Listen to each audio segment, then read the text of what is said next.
Wala, ma'am. Sige na, umalis ka na nga. Hindi po, Nakakasira ka thank you. ng araw.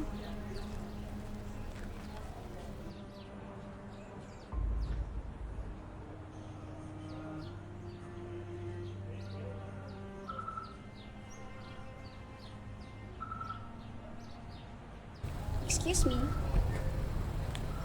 Ikaw ba may-ari ng parking na 502? Oh, sorry. Yes po. Sino po sila? Well, I'm Mandy Gutierrez from Unit 1601. And gusto ko sanang tanungin, bakit kailangan dalawa yung parking mo? Siguro pwede namang isa kasi hirap na hirap na yung asawa kong maghanap ng parking. And by the way, my husband is a executive sa Silvana Holding Corporation.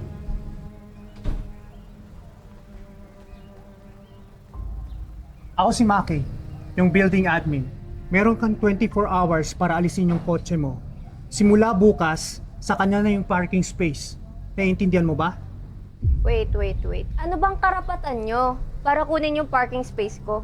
May titulo ako para sa dalawang parking space. Titulo? Oh, baka naman fake yung titulo na sinasabi mo. Tingnan mo nga yung sasakyan mo. Lumang sasakyan. And then sasabihin mo sa akin, kaya mo mag-afford ng dalawang parking? Ano ba sinasabi nyo? Miss Yana, huwag ka na magreklamo. Sa'yo pa naman yung isang parking space ha. Hindi mo naman talaga kailangan ng dalawang parking space.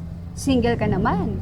So, I think, i-let go mo na yan. Sige ka, baka mamaya, hindi ka na makapag-asawa. Ginagamit ko yung isang parking space para sa kotse ng lolo ko. Yun na lang yung iniwan niya bago siya mamatay.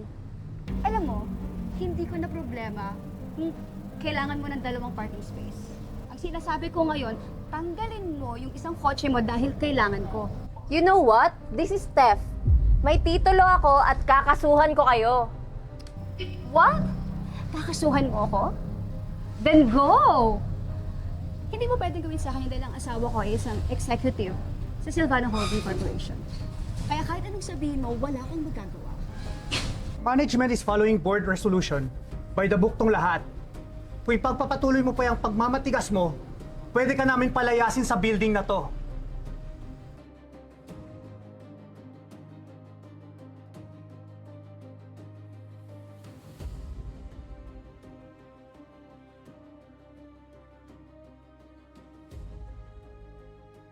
Ewan ko rin kung anong problema niya. Pero bukas ng umaga, pupunta na ako kay attorney para matapos na lahat ng to.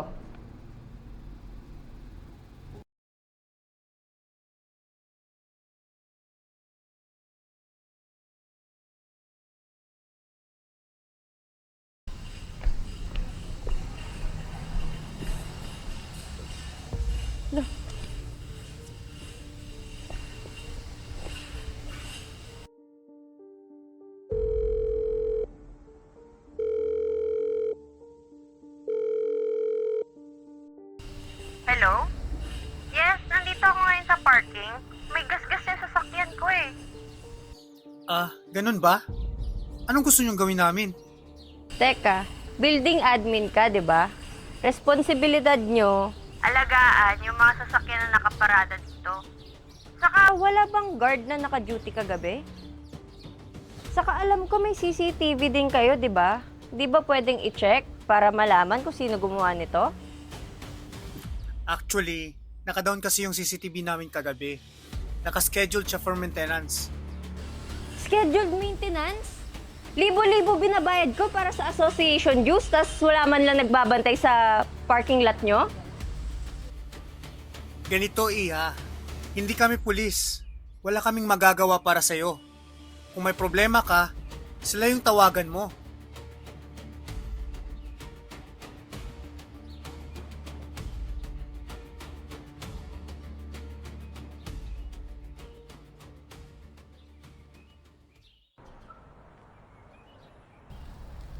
Hello, Maki. Nasaan ka ba? Pilisan mo nga dit, patanggal mo nga yung sasakyan ng babaeng to. Nakaharang eh. Nirecord ko lahat ng sinabi mo. Theft, defamation, libel, I'll see you in court. Ano? Umaasa ka lang sa pera ng matanda mong asawa? O ng kabit? tigilan mo ko kahit sino pang tawagin mo ngayon, NBI Police o Office of the Mayor, wala akong pakialam dahil hindi ako natatakot sa'yo. Isang tawag lang yun ng asawa ko, sisiguraduhin ko sa'yo na tapos ka. O Iha, di ba sinabi na namin sa'yo dapat wala tong kotse na to pagka umaga? Gusto mo ba talaga palayasin ka namin sa building na to? Hello? Andito po ka ngayon sa Emerald Heights, parking lot 1. My car has been destroyed and I'm being threatened. Ano akala mo matatakot mo ako? Alam mo, kahit sino pang tawagin mo, kahit presinto pa yun o NBI, hindi ako natatakot. Wala kang magagawa. Kung ako pa sa'yo, Iha, ibigay mo na lang yung parking space mo. Humingi ka na lang tawad. Bigatin tong pamilya ni Ma'am Annie. O sige. Well, bibigyan kita ng isang pagkakataon. Sa huling pagkakataon, kapag lumuhod ka sa akin, palalampasin ko tong araw na to. Remember, ang asawa ko isang executive sa Silvana Holding Corporation. At isang tawag ko lang, mawawalan ka lahat ng trabaho. Mawawalan ka ng trabaho at kahit saan hindi ka makakapunta. Wait lang ah. Sabihin mo sa mga tao ng Silvana Holding Corp, pumunta dito sa office ko. At sabihan mo din yung CEO na kung malate sila, cancel na yung bidding para sa Southside Development Project. Southside Development Project? CEO? Paano mo nakilala ang mga to? You're such a liar!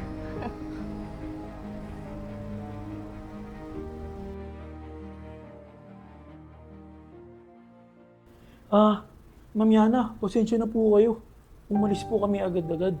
Pagkatapos niyo po tumawag, humihingi po ng dispensa si CEO.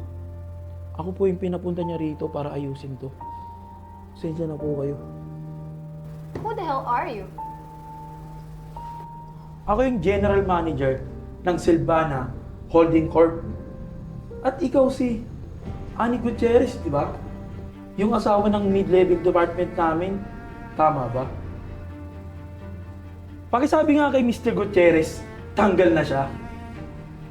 Paki-inform nga rin yung legal team na magpapail tayo ng restraining order para sa asawa niya, para sa mga nasira niyang bagay. No. No! Hindi niyo pwedeng gawin ito sa asawa ko. Hindi niyo pwede itong gawin sa amin. For 15 years, tatanggalin yung asawa ko. No! Si Ma'am Yana yung sole owner ng kumpanyang may hawak ng Southside Development Project. No! Hindi! Hindi niyo pwedeng gawin sa akin to! No! Oh, di ba sinubukan mong kunin yung parking space ko? Ngayon, mawawalan ka ng asawa, ng sasakyan, at sisiguraduhin kong walang tatanggap na abogado sa kaso mo. Op! Oh, saan ka pupunta? Papunta na yung mga polis. Gusto nilang marinig yung kwento ng sirang CCTV mo.